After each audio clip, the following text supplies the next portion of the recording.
बेकार युवक युवती मानक नहीं जिला स्तरीय नियुक्ति मेला अनुष्ठित कलाहांडी जिला भवानीपाटना डीआईईटी ऑफिस पाखरे कलाहांडी जिलार प्रत्येक ब्लॉक रु आसीथिबा 2000 अधिक युवक युवती मानक नहीं आज बेकारी समस्या दूर करने एक नियुक्ति मेला अनुष्ठित हो जाएगी। एथिरे मुख्य अतिथि भाव कलाहांडी जिलापाल श्री सचिन पावर प्रकाश योगदान करथिले एवं युवक युवती मानक उत्साहित करथिले। आत्मशक्ति ट्रस्ट पक्षरु महिला श्रमजीवी मंच ओडिशा तत्वावधान नागरिक विकास संगठन कर्मकर्ता माने 11 गोटी ब्लॉक प्रत्येक ग्रामांचल बुली बुली बेकार युवक युवती मानक चिन्हट करथिले एवं परवर्ती समय जिला स्तरीय नियुक्ति कार्यालय अधिकारी जोगाजोग कर बेकार युवक युवती मानक एथिरे योगदान करने को आमंत्रण करा जायतिला।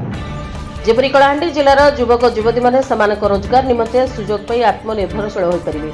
एही नियुक्ति मेलारे विभिन्न कंपनी ऑफिसर माने आसिथिले एवं प्रत्येक कंपनीर मुख्य अधिकारी माने सफलता पाइथिबा लोकमानक विषय कहिथिले एवं कंपनी रे की प्रकार सुविधा सुजोग अछि, मासिक वेतन केते मिलिबो इत्यादि सविशेष विवरणी प्रदान करथिले।